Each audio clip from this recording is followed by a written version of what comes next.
헛똑똑 잡학 아카이브 10분이면 구조가 보입니다. 일본의 AV 산업, 겉보기엔 굉장히 화려해 보이지만 사실 그 안에서는요, 정말 거대한 권력 투쟁이 벌어지고 있어요. 자, 2026년 현재 이 거대한 왕국의 진짜 주인은 과연 누구일까요? 오늘 그 이야기를 한번 제대로 파헤쳐 보겠습니다. 모든 이야기는 바로 이 질문에서 시작해야 합니다. 분명히 이 산업을 처음 일군 건 창작자들이었거든요. 그런데 도대체 왜 그들은 자신들이 직접 세운 왕국에서 왕좌를 빼앗겨야만 했을까요? 지금 상황을 제대로 이해하려면요, 일단 과거로 좀 돌아가 봐야 합니다. 제작사들이 말 그대로 왕이었던 시절, 그러니까 1990년대와 2000년대, 바로 그 DVD 황금기로 한번 가보시죠. 이때는 사업 구조가 정말 간단했어요. DVD 한 장 한 장 가격이 꽤 비쌌고 전국에 쫙 깔린 비디오 대여점들이 알아서 팔아줬거든요. 그러니까 제작사 입장에서는요, 그냥 많이 만들면 만드는 족족 돈이 되는 그런 구조였던 겁니다. 자, 이 흐름을 좀 보세요. 정말 단순하죠? 제작사가 딱 만들면 도매상이 받아서 소매점, 그러니까 대여점에 넘기고 소비자는 거기서 빌려보는 거예요. 모든 과정의 가장 중심에 누가 있었죠? 바로 제작사였습니다. 하지만 2010년대에 들어서면서 모든 게 바뀝니다. 인터넷 스트리밍이라는 정말 거대한 파도가 밀려오면서 기존의 왕국이 완전히 뒤집혀 버린 거죠. 이때 펜자라는 단 하나의 압도적인 플레이어가 등장합니다. 이 플랫폼이 유통망, 가격 결정권, 심지어 소비자와의 직접적인 관계까지 그냥 싹 다 장악해 버린 거예요. 이건 그냥 새로운 가게가 하나 생긴 수준이 아니었습니다.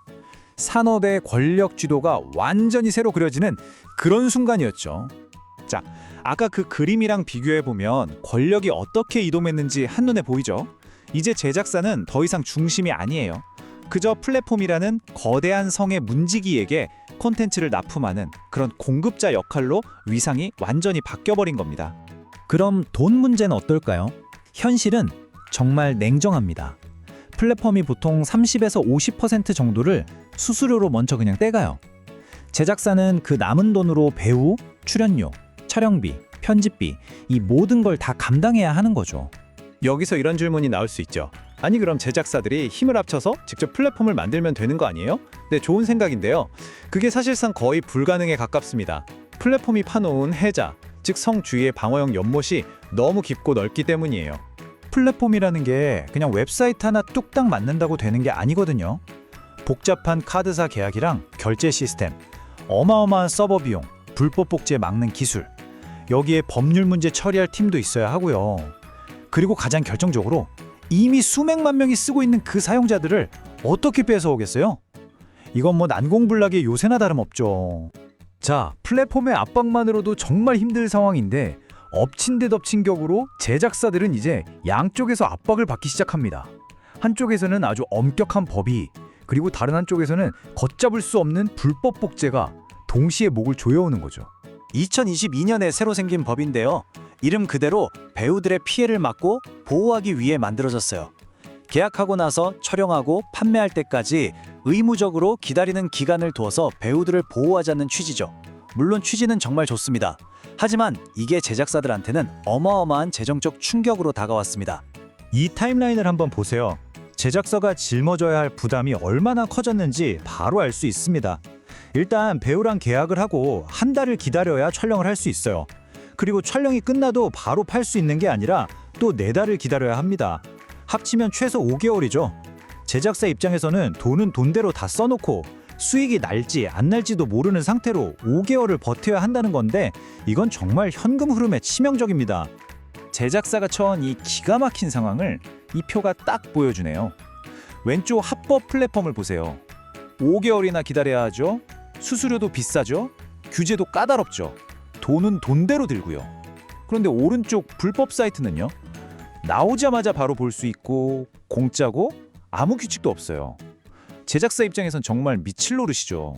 자, 그럼 이 모든 거대한 변화의 폭풍이 휩쓸고 간 지금 2026년 현재 이 산업의 모습은 과연 어떻게 변했을까요? 결론적으로 권력은 플랫폼으로 완전히 쏠렸습니다. 제작사들은 돈 벌기가 너무 힘들어졌고요. 법적인 위험, 재정적인 위험은 훨씬 커졌죠. 그러다 보니 어떻게 됐을까요? 작고 영세한 제작사들은 버티지 못하고 다 사라지고 결국 CA그룹 같은 거대 자본을 가진 대기업들만 살아남아서 제작 시장을 장악하게 된 겁니다. 이 표가 오늘 이야기한 모든 것을 딱 요약해 주네요. 보세요. 2000년대까지만 해도 제작사가 왕이었죠. 그러다 2010년대에 플랫폼이 그 왕자를 차지했고요. 그리고 지금 2020년대는 플랫폼에 더해서 법까지 함께 지배하는 시대가 된 겁니다. 지난 20년간 왕관의 주인이 어떻게 바뀌어왔는지 정말 명확하게 보이죠? 결국 우리는 처음의 질문으로 다시 돌아오게 됩니다. 플랫폼과 법이 모든 게임의 규칙을 정하는 이 새로운 시대에 과연 창작자들에게는 어떤 미래가 남아있을까요? 이 새로운 왕국에서 그들이 설 자리는 과연 남아있을까요? 한번 상상해 보세요. 실제 성행위를 촬영하고 이걸 대기업이 만들어서 팔고 배우들은 연예인처럼 활동하고 심지어 정부는 여기서 꼬박꼬박 세금까지 걷어가는 그런 산업이 있습니다. 그런데 이게 다 어디서 벌어지는 일이냐면요.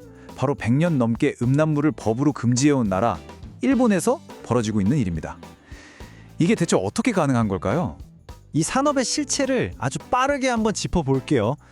가장 기본적인 사실부터 시작해야겠죠? 영상에 나오는 건 연기가 아닙니다. 실제 성행위를 그대로 촬영한 거죠. 이게 바로 다른 엔터테인먼트랑은 근본적으로 다른 점이고요. 그리고 이걸 무슨 음지에 있는 작은 회사들이 만드는 게 아니에요. 거대한 자본을 가진 대기업들이 시장을 꽉 잡고 아주 체계적으로 운영하는 말 그대로 비즈니스입니다. 배우들도 마찬가지예요. 숨어서 활동하는 게 아니라 자기 얼굴이랑 이름을 다 걸고 활동합니다. 팬미팅도 하고 SNS도 하고 다른 연예인들이랑 똑같죠. 그리고 가장 결정적인 건 이겁니다. 이 모든 활동에서 나오는 돈에 대해서 정부가 세금을 걷어간다는 사실, 국가가 수익의 일부를 가져간다는 건 사실상 이 산업을 하나의 경제 주체로 인정하고 있다는 아주 강력한 신호거든요. 겉으로만 보면 이건 완벽한 합법 산업처럼 보이죠. 그런데 바로 여기에 이 모든 이야기의 핵심 질문이 있습니다. 아니 법으로는 100년 넘게 음란물을 금지하고 있다면서 대체 어떻게 이런 일이 버젓이 벌어질 수 있는 걸까요?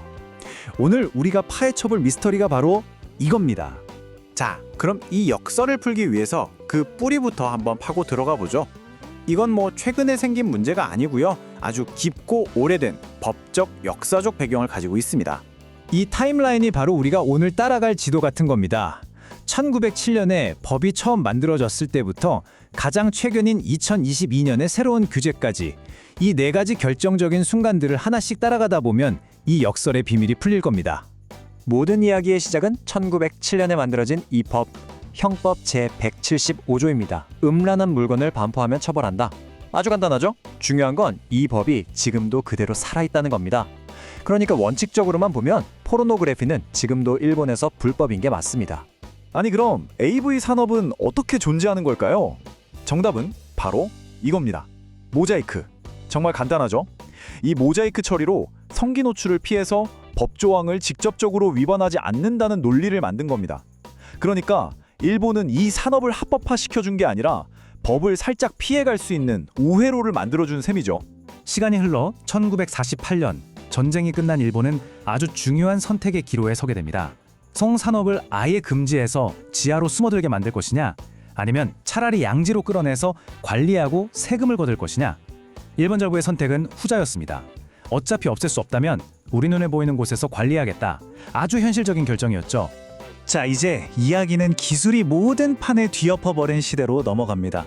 정부가 관리할 수 있다고 생각했던 이 작은 문제가 어떻게 손 쓸 수 없는 거대한 산업으로 폭발하게 됐을까요?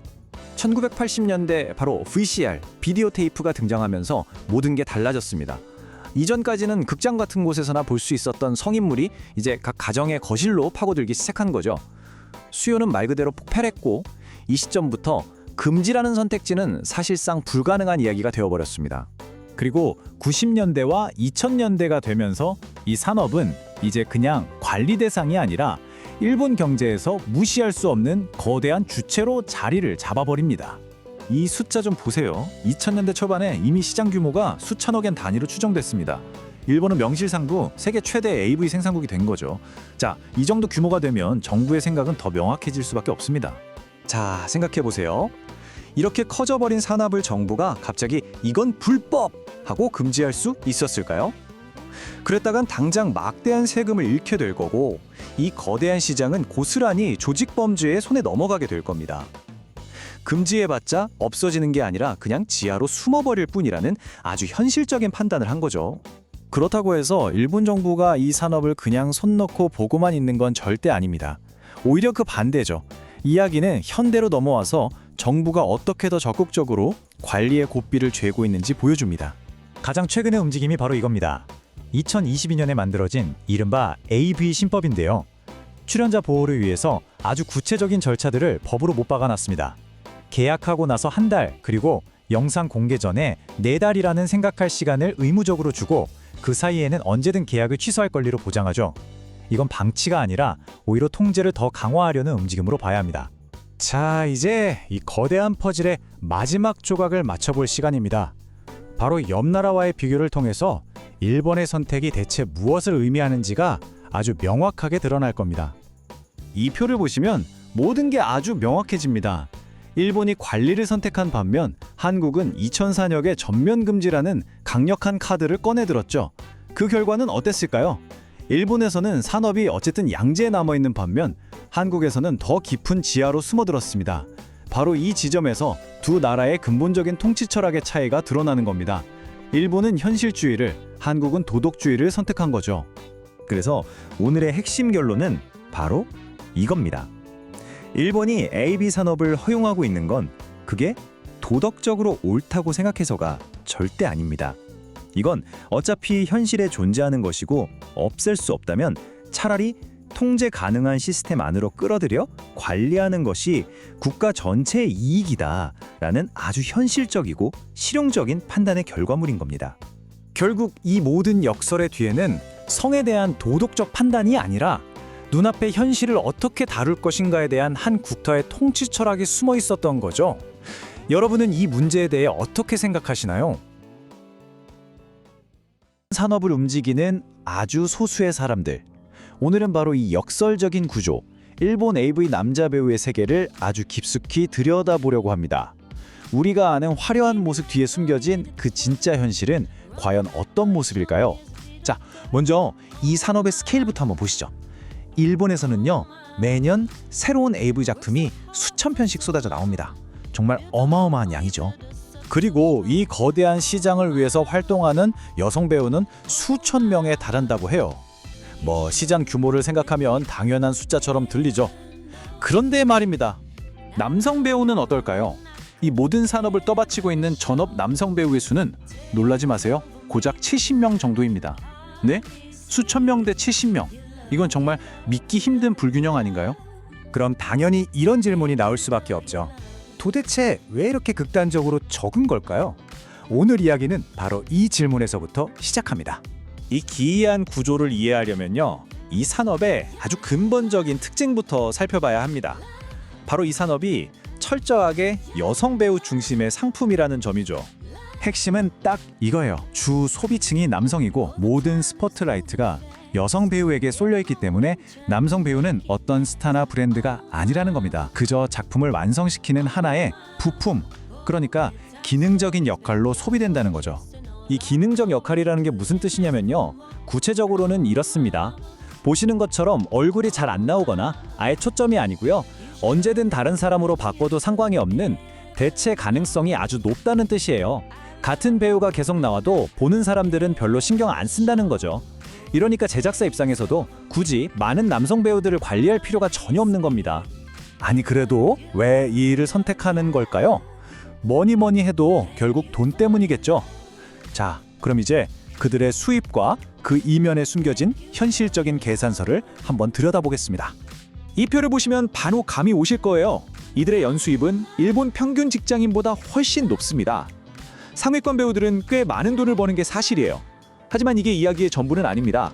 높은 수입의 가능성이 있는 건 맞지만 그 대가는 바로 완전한 불안정성입니다. 고정 월급 당연히 없고요. 건강보험이나 연금 같은 사회적 안전망이 전혀 없는 말 그대로 프리랜서인 거죠.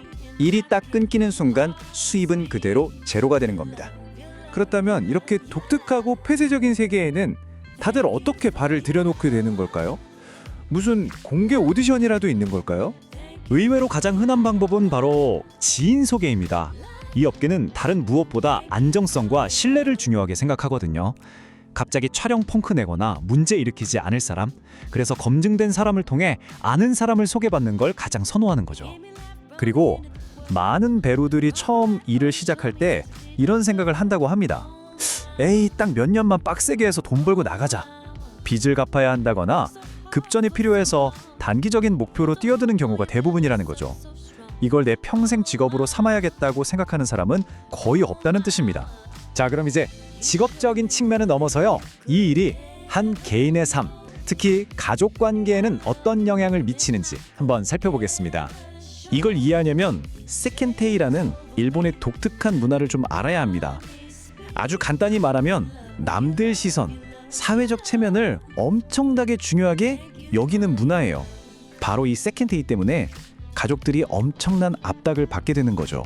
그래서 가족들의 반응은 보통 이런 단계를 거친다고 해요. 처음에는 당연히 충격받고 반대하죠. 왜 하필 그런 일을 하냐고요. 그러다 시간이 좀 지나면 어쩔 수 없지만 할 거면 빨리 돈 벌고 그만둬라, 이런 식의 조건부 묵인으로 바뀐다는 겁니다. 하지만 마음으로부터 완전한 이해와 지지를 받는 경우는 거의 없다고 합니다.